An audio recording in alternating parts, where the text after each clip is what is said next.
Welcome to the Los Angeles Tribune page. Here you will find original news programming, exclusive digital events, and shows that are directly from the community. At the Los Angeles Tribune, we believe in giving a voice to the voiceless. We are proud to be the only national brand to empower everyday people to make a difference. Since 1886, our reputation has been built on truth and responsibility. Thank you for watching and making a difference. For general inquiries, contact today. Thank you on behalf of the Los Angeles Tribune team.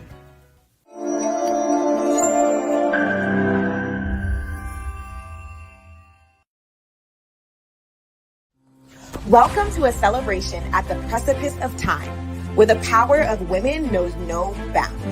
Experience Herstory Unfolding, a reawakening of our collective consciousness to the monumental achievements of our foremothers, a tribute to the battles they fought, rights they've secured, and paths they've paved that women all over the world are continuing to navigate and expand upon. Her stories are unfolding, empowering growing, building legacies of pioneering women by sharing their stories, celebrating their accomplishments, and embracing the rights and privileges they've bestowed to us for generations to come.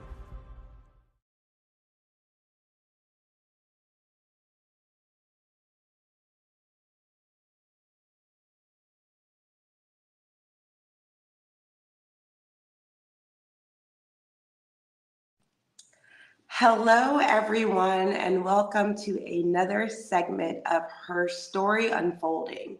We at the Los Angeles Tribune are committed to celebrating Women's History Month the entire month of March because there are so many stories from so many women from all over the world that we want to be told. We want to share parts of legacies that are continuing to be built. They're continuing to unfold, which is why we've called the segment Herstory Unfolding. Today, it is a delight, it is an honor to introduce our guest for our segment today. Her name is LaShawn McGee. She is such a force, and it's excited to have her on today. LaShawn is a dynamic and multifaceted leader with a rich background across nursing, filmmaking, and technology. Currently, she is the Content and Operations Director for the Wealth Salons, a nonprofit organization dedicated to empowering women and non-binary people through financial education. And LaShawn brings a wealth of experiences to her role. In the upcoming weeks and months, you will all learn a lot more about all of the dynamic work that the Wealth Salon is currently partaking in driving and supporting. LaShawn's journey started in the U.S. Army, where she served as a nurse for 9 years. Her passion for storytelling encouraged her to pursue a master's degree in film editing from the American Film Institute. Which paved a really successful career across a number of prominent projects, including Ava DuVernay's Array film movement, showcasing her abilities to showcase stories from marginalized voices. LaShawn's technical acumen is evident in her role as the co-founder of Revry, a global streaming network that is directly dedicated to LGBTQ content. Her leadership role at Revry has positioned Revry's growth as trailblazing in the industry. Now, there is so much more to learn about LaShawn, but I don't want it to come from me. I want you to hear directly from LaShawn, and I am delighted to bring her on the stage, including her special guest that is making a world premiere here today on the Los Angeles Tribune Network. Yes. Hello, LaShawn, how are you? Hey, how are you? I can't complain. I am doing very well, LaShawn. Blaze over here. Hi, Blaze. How are you? And welcome to the Los Angeles Tribune Network. It is a pleasure and a delight to see you as well.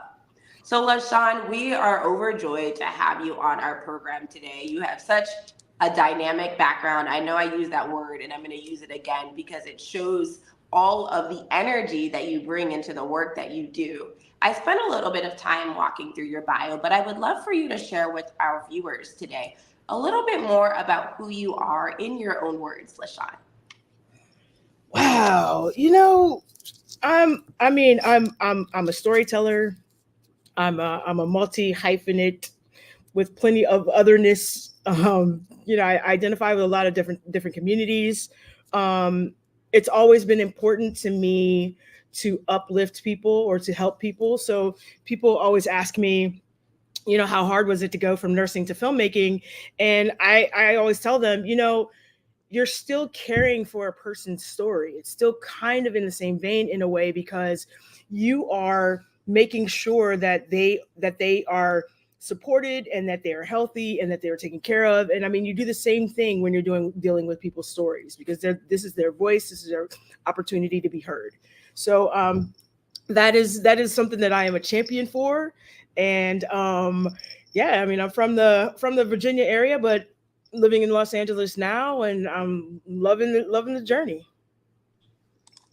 That is so beautiful. And I love the correlation that you were able to express around what it was like to shift from nursing to filmmaking. Our editor-in-chief, Ava V. Manuel, her background is in physical therapy and wound care specialist, and she takes that same care and attention into sharing stories and really looking at the person holistically as a person first. And so we deeply resonate with that spirit that you have around why you've been able to navigate through from nursing and being in the U.S. Army into filmmaking. Would love to learn more about, you pursued your master's in filmmaking. How did you actually transition from being in the Army, getting your master's, into actually pursuing filmmaking as a career? Wow. So I had been doing nursing at that time for 6 or 7 years ish. And I was going to this new church and they didn't have a choir. So I was like, well, I want to be of service. I want to do something. So, what can I do to help and what can I do? And their media ministry was having a meeting. They're like, we need people. And they're like, okay, we're going to teach you how to operate cameras and, run sound and this other stuff. And I was like, I was sitting there in the first meeting with 3 pages of notes, thinking, oh my God, they pay for people for this. Where has this been my whole entire life? Why did I not know that this was a thing? So I basically went home, looked for film schools, applied to film school, and then just kept going from there. Because I knew that I wanted to be in entertainment. I know that nobody does nursing at 75, but people are making movies at 90. So I was like, oh yeah, no, there's something to this. Let me go this way. I love that, LaShawn. You had the foresight and the clarity to think long term. Something that has really come up a lot during Herstory Unfolding is having the clarity to figure out where you're trying to go next and what are your kind of long term goals, and then how do you bring what you need into your space to help get you there, whether it's a mentor, whether it's going to school, whether it is going to a master class or attending a workshop or a conference. And so the fact that you worked with what you had and then you figured out, all right, how do I get to where I'm trying to go next, is really, really huge. And so, I know that you do a lot now with Revry, with amplifying LGBTQ voices in media and in entertainment. What was your journey like to find your voice to ultimately co-found Revry, which is doing amazing work and has amazing programming? Wow. So okay, we Hi, Blaze. no, hopefully he'll be back because he's that guy today. So there was a group of us. We were friends. We're working on web series together, and we were looking at ways to monetize and looking at what was available for digital distribution. Mind you, this is 2015, and this is also the year that Apple decided that they were going to start to allow people to submit apps to the App Store. Before that, Apple was making all the apps, and no one else can participate in that process. So when they made that available, Damien ran out, got the new Apple TV, looked for LGBTQ entertainment programming, and there was nothing. So in 2015, there weren't any apps built for community voices. So Damien was like, well, why don't we do that? And we're like, okay, makes sense to me. So we came together, we incorporated, we started everything in 2016. We had a beta by March. We were live and launching at San Francisco Pride in June. of 2016, and like the rest is just kind of history. Like we were at the right place at the right time with the right people. And the right preparation, right? Because you had already developed your skill sets, and sometimes they say opportunity strikes, but you were prepared, right? And when preparedness and opportunity collaborate, amazing things happen. And it's amazing that you looked and you saw big, right? You saw that there was a need, there was a space in the market, and we're thinking about trends. It's really interesting that it's around, when the App Store was being developed and what is out there, and really having, once again, that forward thinking mindset to figure out how can we leverage this technology and the stories that we want to tell and bring them together. And I mean, Revry has amazing programming. You also work on educating individuals around partnerships and collaborations. Can you speak a little bit more on the education piece and angle of the work that you do? Because it's so important and critical, these skill sets and these mindsets that you're really teaching the individuals that you work with. Absolutely. One of the things that we knew when we started Revry is that even in 2016, we wanted it to be accessible. So we wanted to be able to offer a free component. And as anybody knows, you can't just offer something for free without having some sort of financial backing for it. So this is where we started to work with brands. And everybody talks about like Pride 365 and, how Pride is corporatized. And, I understand why that is the sentiment, because the thing to understand about advertising agencies is that traditionally they don't understand anything that isn't an event. So if you have not told them, and if they don't know what events happen in the community 365 days a year, then they only know about Pride. And that's why they show up for Pride. Yeah. So it's more about like, okay, we're a queer brand. We want to work with advertisers. Hey, here's what you can do to work with us. Here's how it works when you work with us. Here's how easy it is. And we also got minority business certification, so you can spend all of your DEI dollars with Revry and advertise your product. Like it's the coming together and the understanding that like you can sponsor something for Valentine's Day. You can sponsor something for Black History Month. You can sponsor something for Women's History Month. I mean, it doesn't have to be just the whole thing about coming up for Pride. And it's also important to know from the community perspective that it takes about 8 months in order to get an advertiser on board with whatever program you're doing, unless it's something that's longstanding and you already have that relationship, because it can take a year to build the relationship and then 8 months to put the deal together. So it's important to know that like if you're trying a few months before you're programming, that's why you may not be getting success with brands. And it's beautiful the work that you do, and I want to take a moment to really lean in a little bit further, because like you said, Pride is not just one day, 1 week, 1 month. People are people every day of the year, right? They are themselves every day of the year. And it's important to recognize that it's not just about the moment, about the month, about the day. It's about celebrating and honoring people every single day of the year, because when they wake up, we are with ourselves every single day of the year. And that is so important. And it's great that you do that education component, because otherwise it does just become, oh, it's on the national holiday list this year. It's one of the, 10 or 16 moments of the year. Let's make sure we honor it and we put something up for the specific day of the year. But it's like, we're celebrating people's everyday existence and experiences, right? And how do we extend the celebration to be part of everyday culture? Because we're living every day, and it's amazing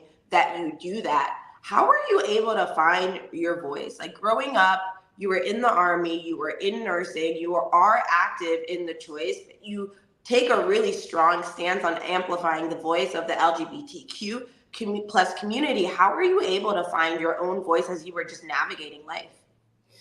I mean, I think that like my mom really kind of raised me to have the philosophy that like basically like anything is possible and don't let anybody tell you no.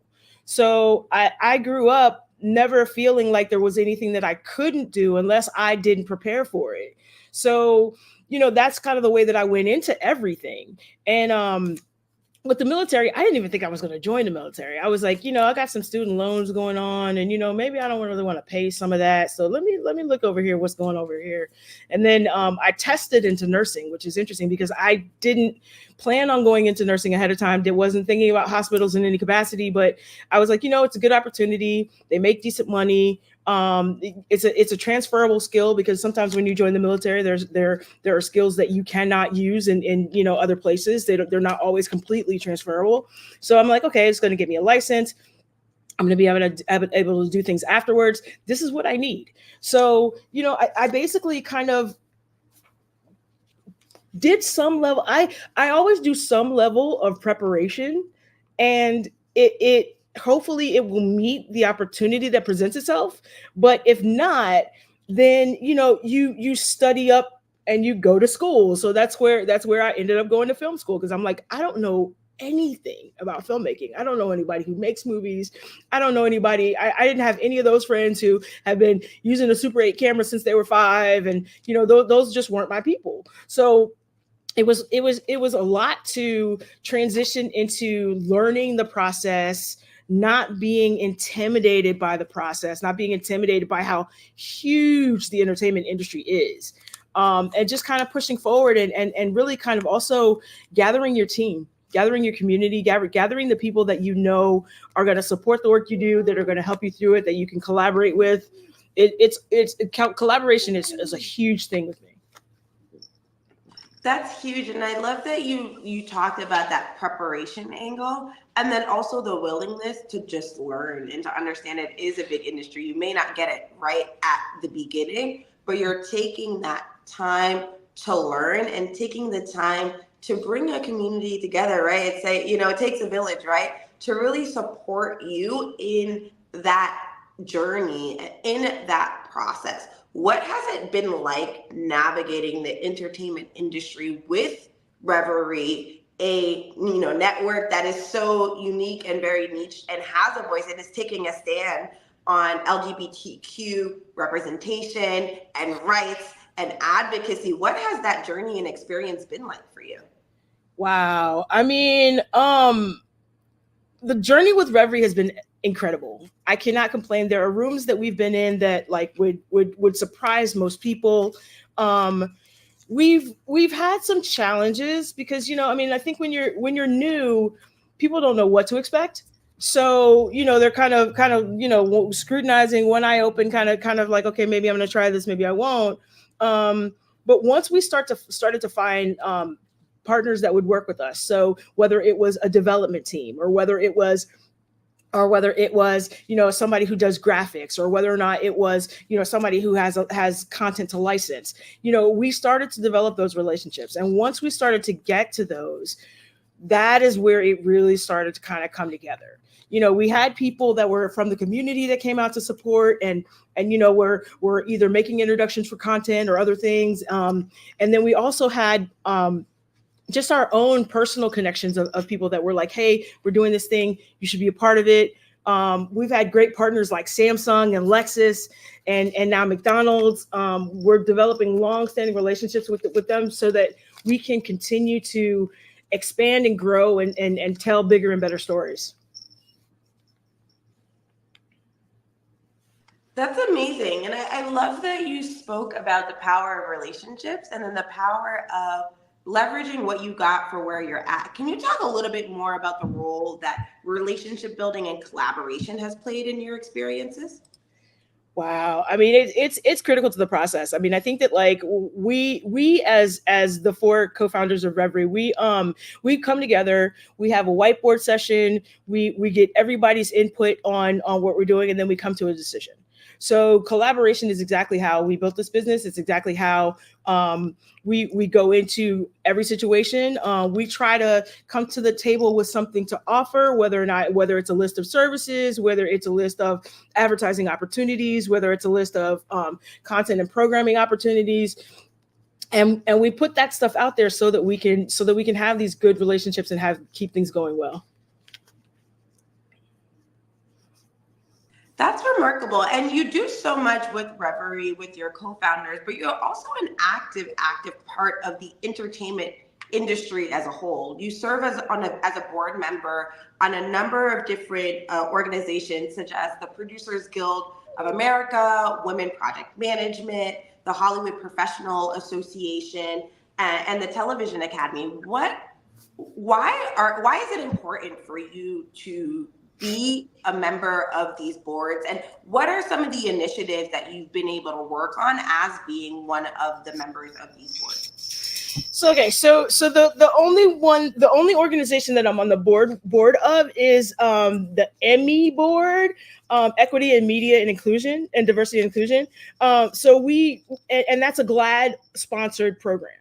And what that is Deshaun Usher and Julian Higgins, Julian Walker, sorry.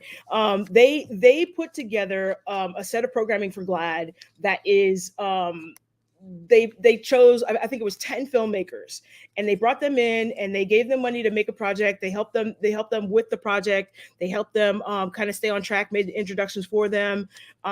We had advisory meetings where we would talk about our experience in the industry and answer any questions that they had, and supported them in watching cuts or anything that they needed. So it was a really, really empowering experience, and especially the Black and Queer Creative Summit that we had last summer or last fall.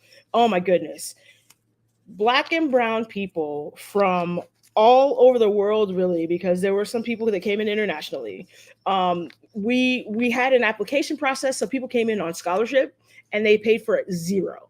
So flight, hotel, meals, screenings, programming, panels, parties, all of it. It was a really incredible experience for people to come in and see that, one, there are other creatives like you, for you to come in and be able to say, okay, people will welcome me into this industry. There are people who are going to support me. There are people who I can collaborate with.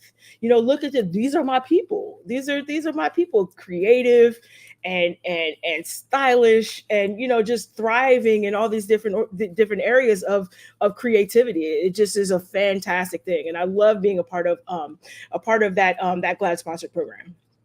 That's amazing, and it shows why understanding sponsorships is so important, right? Because look at what you all were able to create, opportunities for people to come and participate free, right? The cost is a cost, but the expense is not theirs, right? And it's because people care about the work that GLAAD is doing, the work that you're doing, the work that the creatives are doing to create spaces for that. And then you're a member of so many other organizations within the entertainment industry.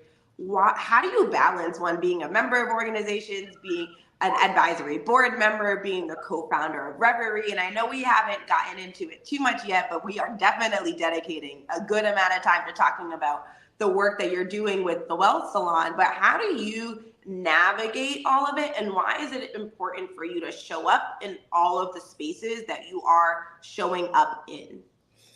Oh, wow. I mean, I'm grateful to be, one, eligible to be able to join some of these organizations, especially like with the Producers Guild. I think that's the one that I'm a little bit more active in. There's an LGBTQIA working group, and we have meetings. I believe I think it's monthly. We have monthly meetings, and then there's another subcommittee. We are putting together a kind of standardization paper for LGBTQ standards in entertainment.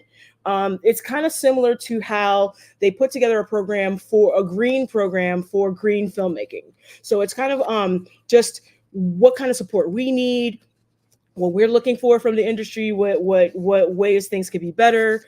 And we have a team that is heading that up, and we're having meetings to put into that so that we can have something that kind of talks to the entertainment industry, and especially producers, to be able to work better with community. That is so important. And the entertainment industry, it is very, very nuanced. There are always discussions around creatives and ownership of their creative work and credit for their creative work. How do you think about ownership, creativity, protection of intellectual property and creative property as you and your 3 other co-founders of Revry run your network? I think one of the things I'd like to mention about how it works with Revry and creators and Revry and content, when you license content to Revry, you don't lose your ownership. It is still your project. It is still your film. It is still your television show. It's still your music videos. It is still yours. We are only distributing it for you. We're a platform.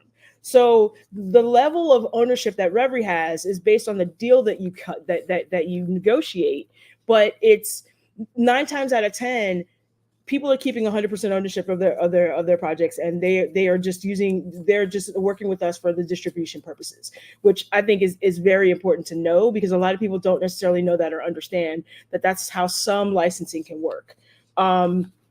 But yeah, I think it's important for people to own their story.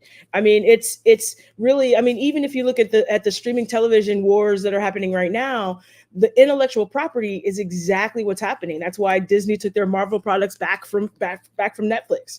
So it's when you own something, then you have the right to monetize it in the ways that you want, and have it seen in the ways that you want to have it seen. And that is critical. And I love that you shared a little bit more about how Revry looks at engagements and working with creators, and then a glance on the industry as a whole, because it is an important topic. Like, when you create it takes a lot out of you. You have to see something that nobody else sees. You have to believe in something that nobody else believes but you, because sometimes the idea is planted in you, not for anyone else. It's for you to bring forth. And so how do you actually protect all of the energy and effort that goes into that?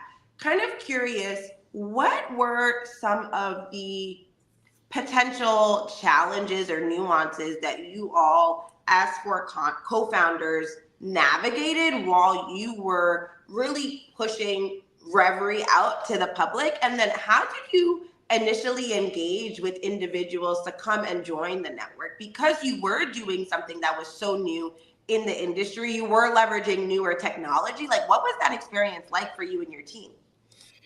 Wow. So, we are ambitious and, overachievers. So not only did we start Revry, but we actually also started a film festival at the same time. So we decided that, because at the time, there weren't a lot of spaces for short form content, for things that were like on YouTube, or that were web series, or that were webisodes, like those sort of things. Film festivals weren't really paying attention as much, or they may have like a special ancillary program that happens like at midnight for people to come in and talk about web series, or web related content, web made content. So what we did was, we were like, let's make a short form film festival. So we kind of, it was, let's just call it kind of a film festival / Revry launch party, because we really were able to kind of talk about what we're doing with Revry with a room full of filmmakers and industry professionals. So it was kind of the perfect place to be talking about that with our LGBTQ family, and having them be in the room so that they could be supportive of what we were trying to do. I think one of the biggest challenges is fundraising. I think that's a challenge for pretty much any organization, is fundraising. Number one, also because venture capitalists don't necessarily understand how media works. And so we would get a lot of really interesting questions about, like, well, what happens if Netflix wants to do this tomorrow? And the thing about it is that Netflix has to be one thing for everyone. They're not nuanced in their, they can't go too far in one direction without alienating another part of their population. And it's not just Netflix, but that's any streamer, any major network has to have a voice that caters to a majority of people, as opposed to just a singular community. So it's easier to approach people about trying to work with us when it comes to stuff like that, because they know that they are actually getting an authentic voice from the community.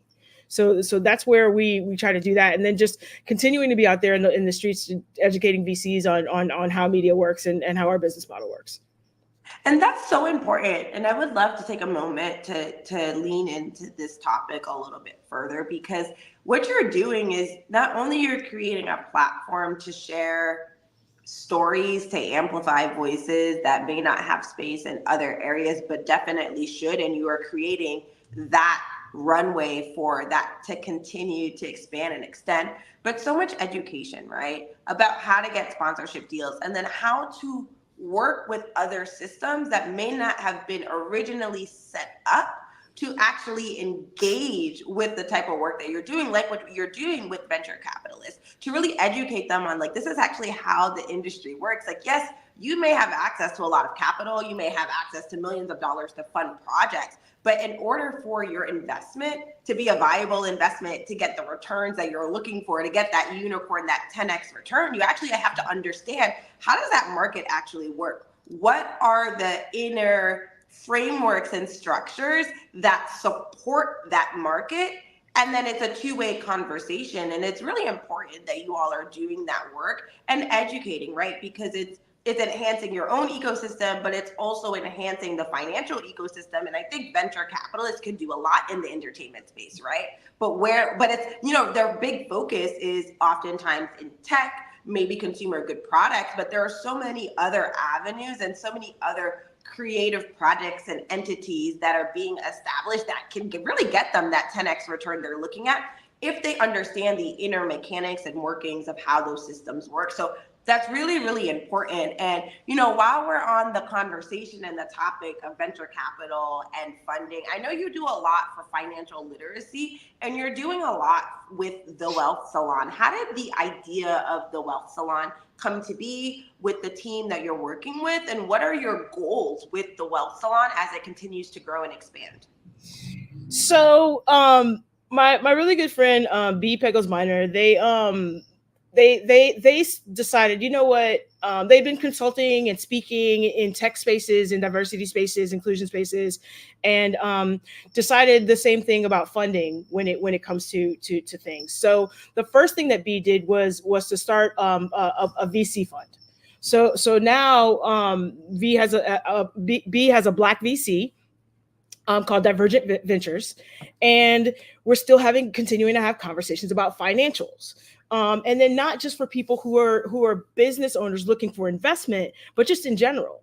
And then, we start to have the conversations of like, well, kind of like, what's your wealth journey? Like you can only understand about money the things that you've had access to.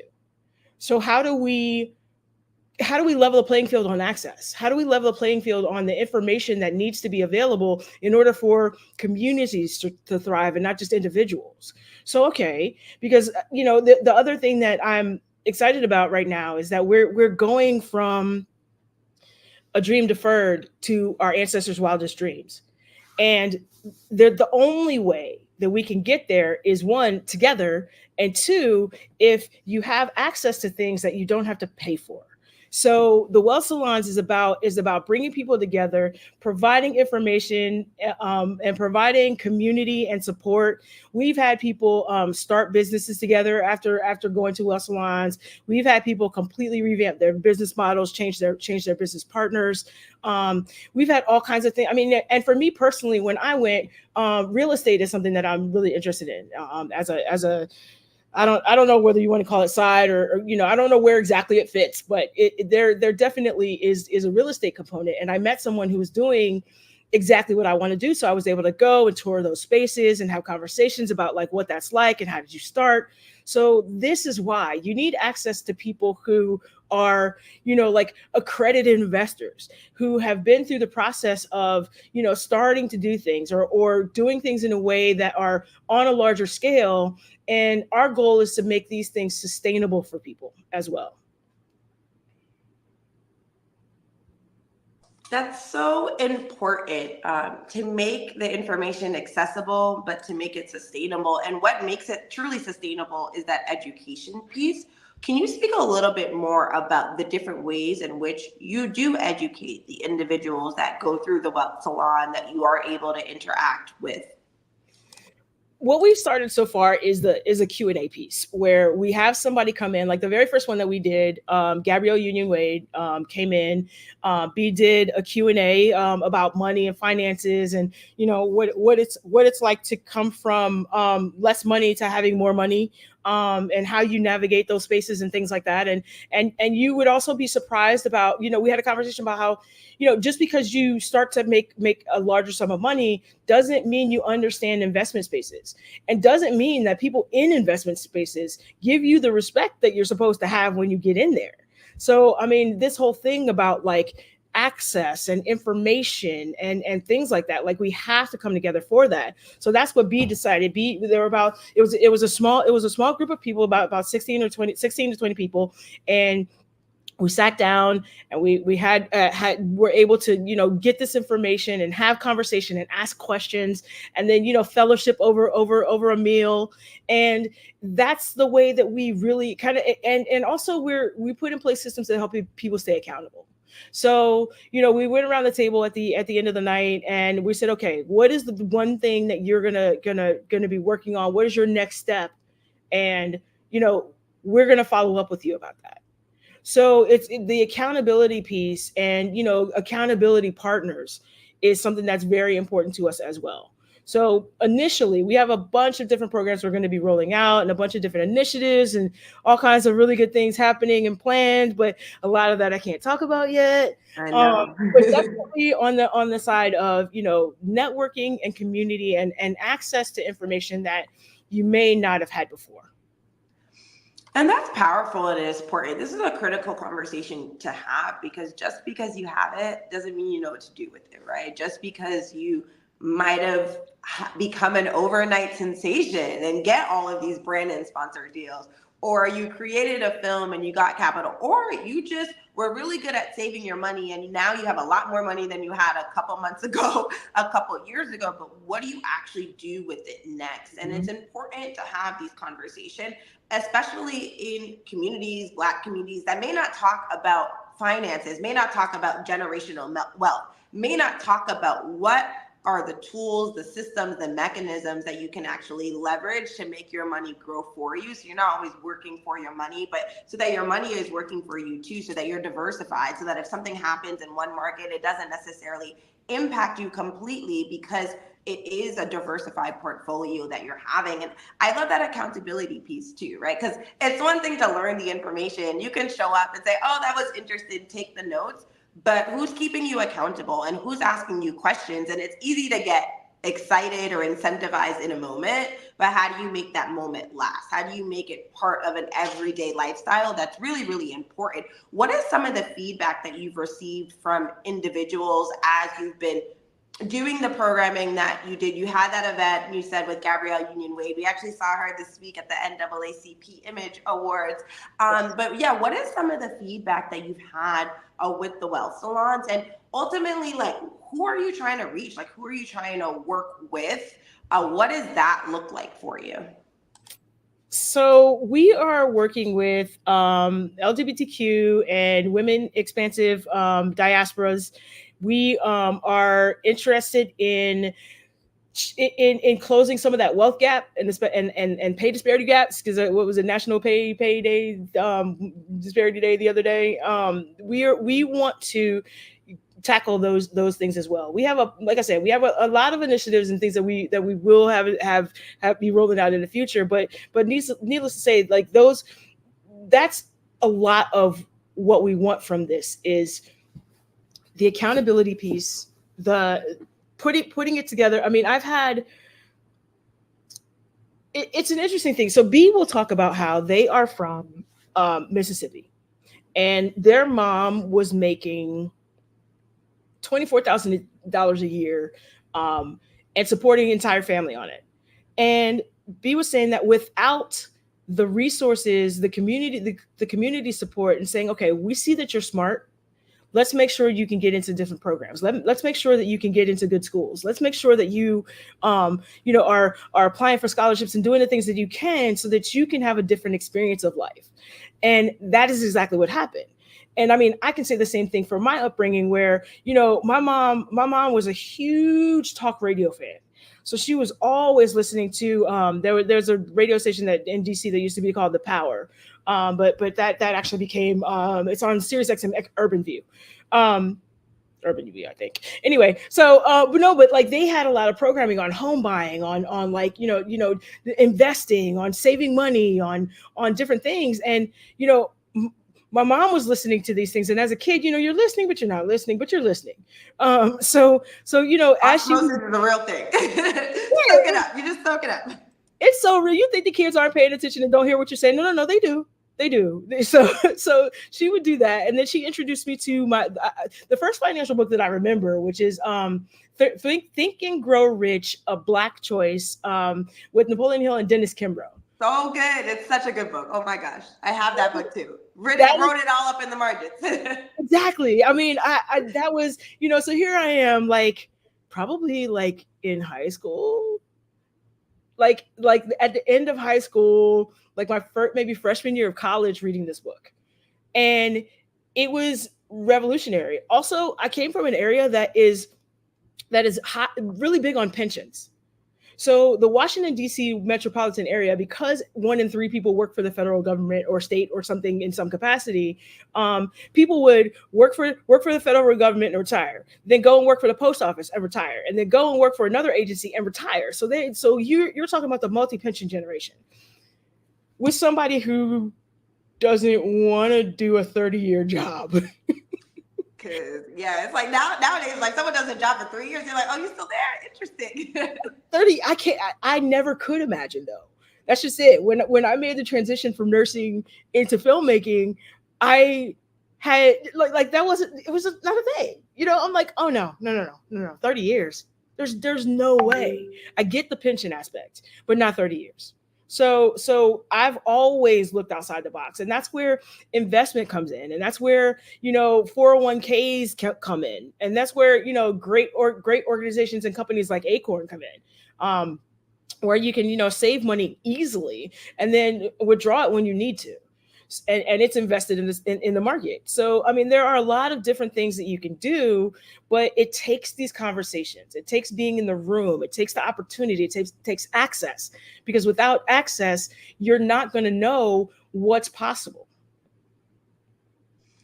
Yes, it takes access, and without access, you're not going to know what's possible. And it also takes individuals dreaming bigger, seeing what can I do, right? Like what you all have done with Revry, what you're doing with the Wealth Salon, you're seeing a need and saying, if it's not being serviced, if the education piece isn't there, if the accountability piece isn't there, what can I do to support my community? And that makes a difference, right? Because it's an idea that is met when individuals come together to collaborate and partner, like you spoke about earlier, to make an impact, right? It starts with one conversation. It starts with the willingness to say, we're gonna have these conversations, right? They're important. How do we help individuals? How do we create spaces to have conversations that may seem uncomfortable, but are important? They are necessary, And I love that, across the state, there are so many Black venture capital funds being created, because historically, individuals of color, women, individuals that truly have been marginalized in this country have not received venture capital funding, right? Up to 3% of all of the capital deployed goes to women, right?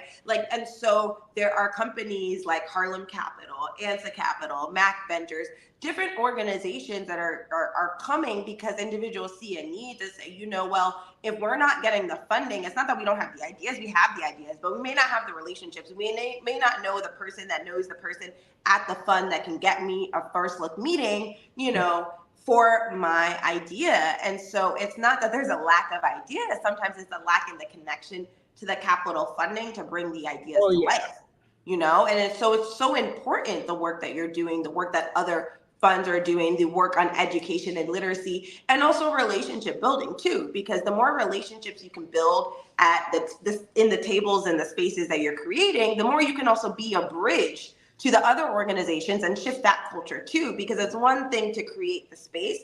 It's another entirely different, but still important aspect to be able to be the bridge to the structures that already exist, to say, we'd love to educate you. How can you look at things differently? How can you expand your mindset of the projects that you are investing in? How do you change your deal due diligence process for your first diligent meeting and your second one to actually be more inclusive, right? Because a lot of people just aren't getting that second deep dive look into their business because they never got the first meeting. And how do you get the first meeting? Sometimes it's relationship based, right? And if you don't know the people, then how are you going to get that meeting, right? So it's all interconnected. And that's why that education piece is huge. The advocacy piece is huge. And then just always kind of pushing that dialogue further so that everyone is kind of talking in the same way and is aware. And then the biggest piece here is like what you talked about earlier, the dreaming big to say, well, I can make a difference. If I'm not seeing what we need, if B is not seeing what B needs, right? How can I make a difference from the place that I'm at and really start to plant those seeds and see how they grow and see how we can impact the community? I mean, LaShawn, you've done so much to amplify voices and create spaces for so many individuals. What is something that you wish what is something you would love to tell your 10-year-old self about your life journey? You know what's funny? The one thing that I wish I did, okay, so like let's just talk like high school and below, right? The one thing that I wish I did was we had this, I think it was called DECA. I don't know. It was basically a marketing club. And we had this thing where they were learning things about marketing and stuff like that. I wish I had done that, because I think that would have given me insight and perspective, that would have given me a leg up sooner. Outside of that, I mean, honestly, just keep going, keep reading, keep learning, keep working on yourself. Make sure you're giving yourself some grace. But I mean, I don't know. It took me years to get to grace. Grace took time because it's like, no, you sleep if you need to, and all the stuff that you do when you're hustling in the beginning, and like after a while you're like, we going to bed. So yeah, in the morning we're gonna conquer all of it, but tonight we done.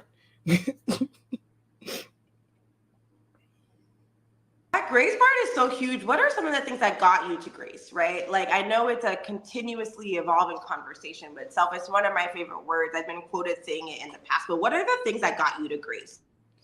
Wow. So when we started Revry, I was a very, very, very intense workaholic.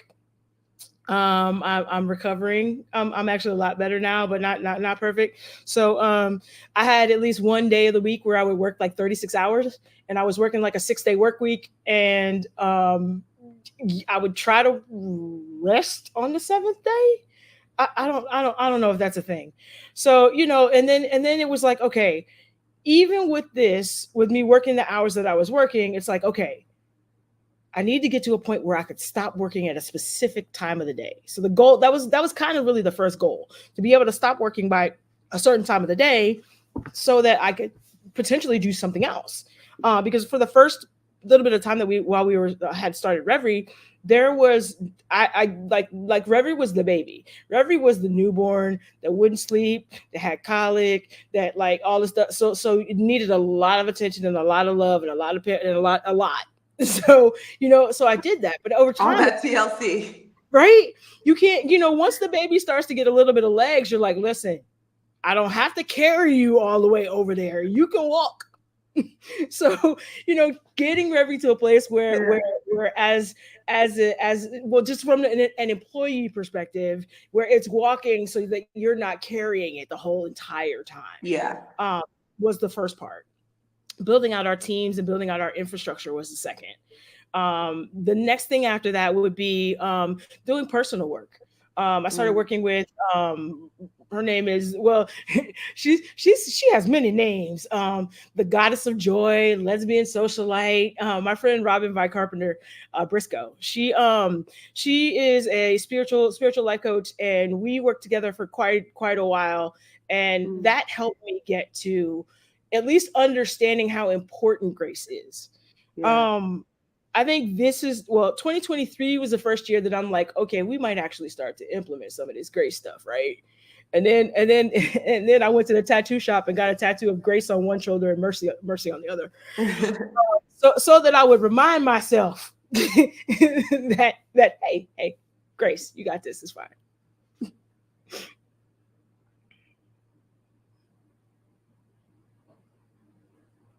So I love that you shared your journey, that it took work, right? And that, wow, 36-hour work weeks, we hope that you don't have to do many of those or any of those in the future, because, it's sometimes like we've had interesting conversations on the Los Angeles Tribune, on the Moat Rock show about, busyness and productivity? And are you being effective? I always like to say, am I being productive or am I being effective?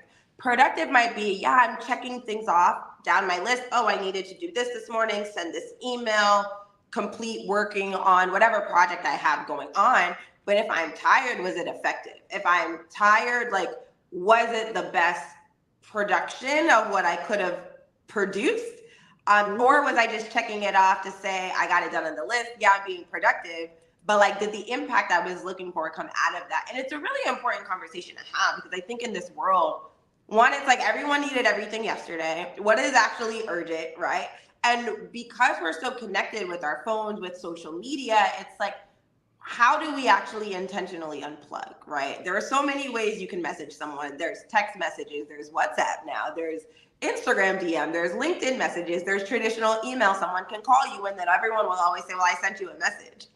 And it's like, yeah, well, in which one of the inboxes, and did I have other things going on that day? And sometimes everyone needed something yesterday. And it's not to say that things aren't important and timeliness isn't important, because those things are important, right? Connection, things happen in certain time, but it's also like, how do you take the time to take a step back and understand, where do I fit in this, right? How can I take care of myself? How can I, LaShawn, or I, Alicia, take care of myself so I can actually show up and be effective? And that's why I love that word grace. Like, that word grace is so important, because it reminds us that it would be cool to be a machine, but we're human, right? Like, and I don't know if I actually want to be a machine, right? Because like, energy reads energy. There's so many aspects of us that are unseen. Our brains are so smart. We're probably wired like machines, right? But do I really want to be one?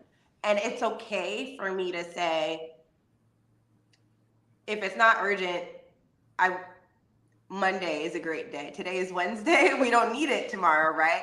And take that time for itself. So what are some of the ways, you mentioned you worked with like a spiritual coach, kind of a life coach. What are some of the ways in your day-to-day that you pour into yourself? I have a lot of crystals around. I burn a lot of incense and sage and other things. I have a whole box full of, I'm not even going to talk about my smudge bag, because I've got like different types of, anyway. So yes. So, those kinds of things. In addition to kind of, reading spiritual based texts or inspirational texts. And also, I mean, I astrology a little bit. So, just kind of looking at not so much horoscope exactly. It's more so phases of the moon specific, because I know, I mean, depending on what you believe, you don't have to believe in astrology, but I will say this. If human beings are 70% water,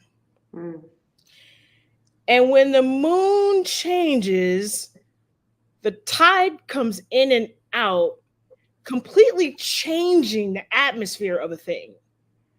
You are affected by the phases of the moon, period. Your brain is 90% water. So you mean to tell me that moon that's doing the same thing to this ocean is not affecting you at all? Are you kidding me? Of course it is. Of course it is. Yeah. So, I try to pay attention to those kinds of things, and, setting intentions and manifesting and really kind of, and gratitude, because gratitude is important. You can't get anywhere without gratitude, period. Like I didn't get here on my own, and I'm standing on the shoulders of ancestors who fought tooth and nail to survive and to thrive and to, build infrastructure so that I could walk and run on it. It's those kinds of things that, like, okay, let me make sure that I'm honoring that by honoring me, because to be honest, it's also the highest level of spirituality to honor yourself, really. I'm not saying that in a selfish way, but like, if I am not accountable to anyone, I should be accountable to my spiritual force, whatever that is. It could be anything. And now, mind you, if you don't believe in that, then you are your spiritual force, and therefore, then you absolutely have to take even more care of you. You have to honor yourself. It's so critical. And it's interesting to learn more about your practices. Energy is real. we resonate on frequency, right? And the energy is real. And the more that you can pour into that, the more it reverberates outside of us. And, for everyone, it's going to be different, right? But it's about figuring out making a decision that I want to figure out how to take care of myself. 2, figuring out what you want to put in practice, and then giving yourself the opportunity and the grace to say, I'm still figuring it out, right? And so I think it's beautiful that you are so aware that we are so much more than maybe we appear to be on the outside. There are forces, albeit invisible, working that we may not see, but they all connect us as a human being, and they connect us within ourselves, but also collectively connect us with our collective consciousness that we have. It is Women's History Month. We are celebrating individuals that are doing truly, truly inspiring work, that are building legacies. And that is something that you are truly doing. LaShawn, who is someone maybe in history or in your life that has inspired you? So I want to say Oprah, who by the way just said hi to me the other day at the GLAAD Awards. So like my life is complete. But I want to say Oprah, because Oprah would be the most prolific over time. The person who actually affects my life and this part of the trajectory of my life is actually Ava DuVernay, believe it or not. Because when I volunteered with Array, and back then it used to be called Affirm, when I volunteered with them, I saw and experienced a level of professionalism, a level of care, a level of passion that I haven't seen in any people. And the way that they work together well, and the way that they support each other, and the way that they are just so, professional and cordial, and like everybody matters. You can see that. And so I was able to take that and say, it is my responsibility. Like, I am my brother's keeper, but like, it is my responsibility to help other people tell their stories. And to be honest, as somebody who studied film editing as a career and got a master's in film editing from the American Film Institute, telling the story and the responsibility of the story is exactly what I do. That is exactly what an editor does. You are responsible for that story. So those are the ways in which like that is what is really important to me.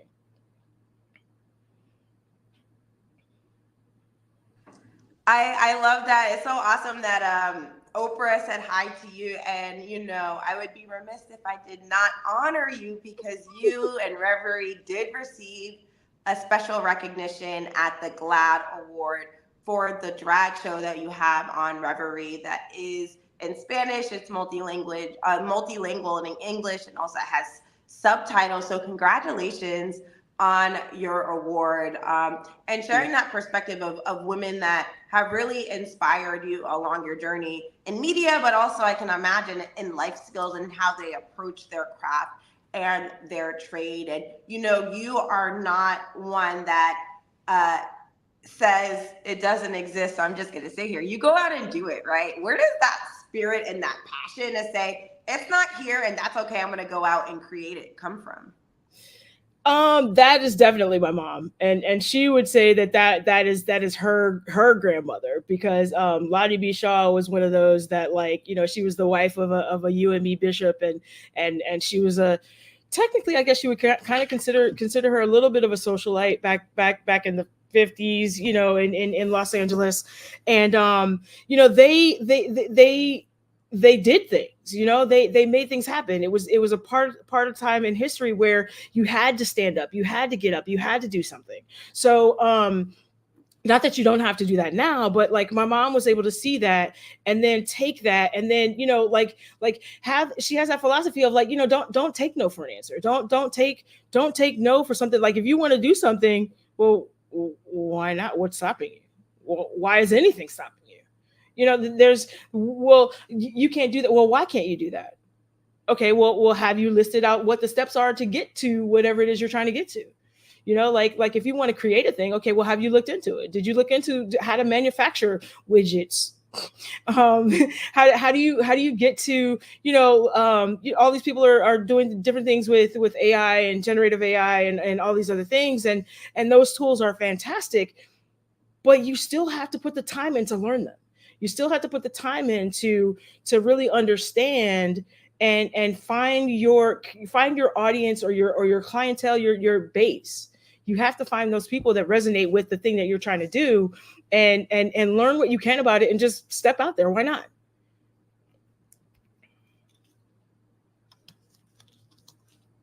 Step out there right now is huge, right? And also knowing that you have a voice, right? Like a lot of that comes at having the confidence in yourself, and without the confidence, it's hard to act. So what are ways that you continue to allow your confidence to shine brightly? And were you always confident, or did that take some time for you to get to that place?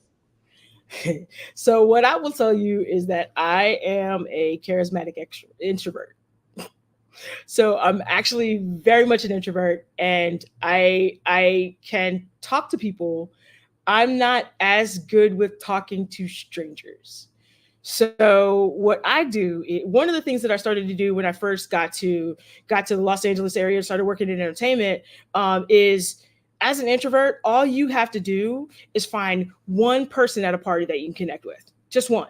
You don't have to talk to everybody in the room. You don't have to be the life of the party. You don't have to do all of those things. As long as you can find one person to connect with and have a conversation with, that is a successful event for you. So that is kind of where I started. And then you get a little bit of media training, so it makes it a little bit easier to be more, I wouldn't call it confident, I'll call it comfortable. So comfortable speaking out loud in front of another person, in front of a camera, in front of whatever it is. So it's part of it is, do I know what I'm saying? Am I going to be articulate enough? Basically the research component is really the most important, because if you're prepared and you're trained, then talk, say what you got to say. Jump right on out there. I mean, I realize, it is so kind of like, to be honest, it's irresponsible of me to tell people to jump out there. And here's why. Communities of marginalized and underrepresented communities have not had the luxury of risk. So when you're growing up and survival is what you're trying to do, or, take care of your family is what you're trying to do, or you have certain responsibilities and obligations that do not allow you, and systems that are in place that are not allowing you to have the luxury of risk. These are things that I didn't have as an obstacle because my mom didn't make risk an obstacle for me. And I'm not saying that people make that an obstacle as parents, but just in general, society has put so many different restrictions on things that you kind of wonder, like, okay, can I do that? Or, I want to do so-and-so, but I know all these people are going to stop me from doing it, so I don't see why I should do it. No, do it. Because anybody that you see that is thriving in the area that you want to thrive in started somewhere. Even if they had somebody who was a parent who was in the industry that they're in, they still had to start somewhere. They still had to learn a thing. They still had to be able to lead or to follow or to do whatever it is. Nobody starts something and they're just a genius from the very beginning. And even the geniuses are reading and working and collaborating with other people. Don't get it twisted. Do not get it twisted. And that's an important message, right? Like, to acknowledge that can share a word of wisdom, but you have to acknowledge where people are coming from too, right? And the spaces that they're coming from. And it's about inspiring curiosity and thought, right? Not telling someone you have to have it figured out.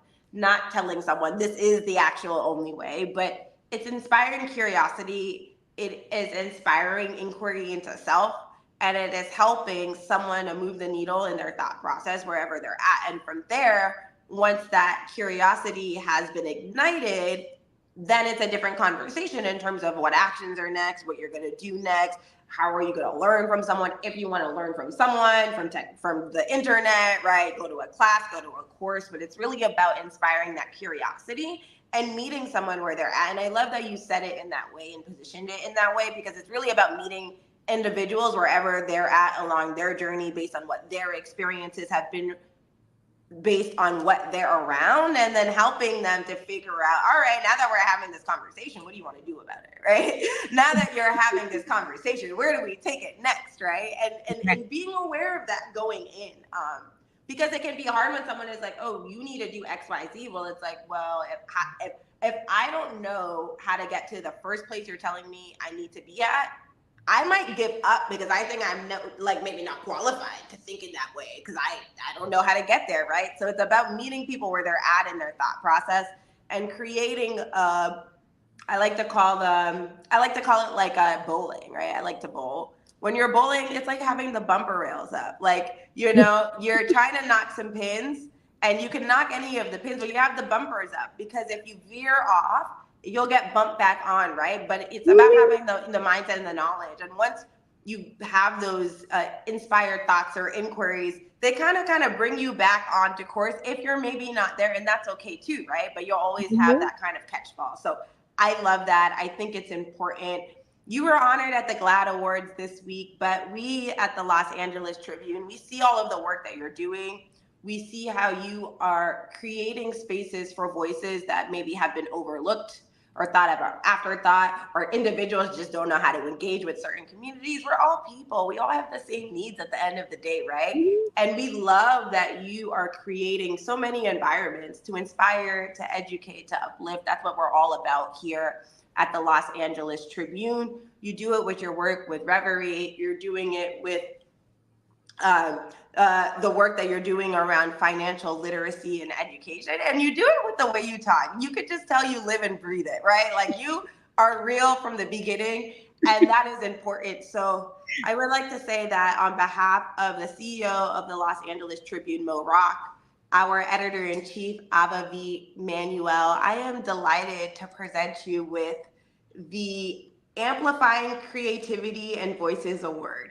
It is in honor of an impactful individual who exemplifies and is a beacon of inclusivity and creativity. It recognizes your efforts to uplift marginalized voices through art, activism, and advocacy, and truly inspire change. And we are just so proud of the work that you are doing. So congratulations, LaShawn, for being the recipient of the Inclusivity and Creativity Award. Thank you. Thank you. The one thing I will add is that, at the beginning of when, right before, maybe 6 months, a year or so before we started Revry, one of the conversations I was having with some of my friends was that, if you don't see yourself represented in something, then why complain when the movie comes out and you're like, well, the Hollywood shouldn't be telling our stories and well, where's your book? Where's your blog? Where's your post? Where's your platform? Where are you saying? And then we had the opportunity for Revry, and I was like, oh, me, right? Okay. So being open to sharing your voice, but also when the opportunity comes, stepping up to it. Yeah, that's huge. When the opportunity comes, stepping up to it, and that you're doing, and it's really, you're stepping into opportunity. But what I love what you're doing too is also you're celebrating creativity, right? To say we see that you're creative, and you may not have a space for your creativity to live, and we want you to know you have a space, and we're going to help you along the journey, right? And it's creative with art and entertainment, but it's also creativity with finances, right? Like, how are you being creative about the things that you have? And creativity is a spirit, right? It allows you to be, it allows you to imagine, right? The possibility of, right? That is creativity. Imagining the possibility of, and then figuring out a runway how to get that through whatever way and vehicle you want to express it. And that's what's so beautiful about what it is that you're doing. And that's why I say you live it, you talk it, you walk it, it is you. So it's just been a delight to be speaking with you today, LaShawn. Amazing to have you on Herstory Unfolding. Your story is super important, and we want everyone to know who LaShawn McGee is, what you all are doing at Revry, and how you got to the space where you're unabashedly we are here, we are creating, but we're educating, right? We're not just creating, we're not just creating spaces. We're working with different ecosystems, partner ecosystems, the advertisers, the venture capitals, to educate, to change the way in which they operate and the frameworks that they're coming from and thinking from, to really create space for everyone and to work within and expand the way that things are currently functioning. So it's been a pleasure and a delight to speak with you, LaShawn. I know we will continuously look out for all of the work that you're going to be continuing to do at Revry, what you're doing with financial education and literacy. I know there was so much that you could not talk to us just yet about because you have ongoing projects, but I know that the Wealth Salon is a name that we will be hearing a lot of in the future. So just want to say that it's been a pleasure to have you on today. For those of you tuning in, watching live and watching the replay broadcast, this is LaShawn McGee. I am Alicia Magnus Lewis, part of the team here at the Los Angeles Tribune. And this was another segment of Herstory Unfolding. Continue to tune in where every day in March, we at the Los Angeles Tribune are recognizing young girls, women from around the world doing leading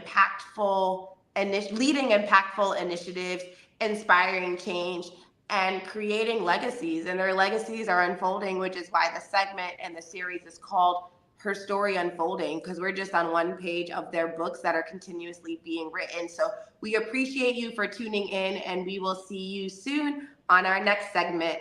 See you later. Welcome to a celebration at the precipice of time, where the power of women knows no bounds. Experience Herstory Unfolding, a reawakening of our collective consciousness to the monumental achievements of our foremothers, a tribute to the battles they fought, rights they've secured, and paths they've paved that women all over the world are continuing to navigate and expand upon. Her stories are unfolding, empowering growing, building legacies of pioneering women by sharing their stories, celebrating their accomplishments, and embracing the rights and privileges they've bestowed to us for generations to come.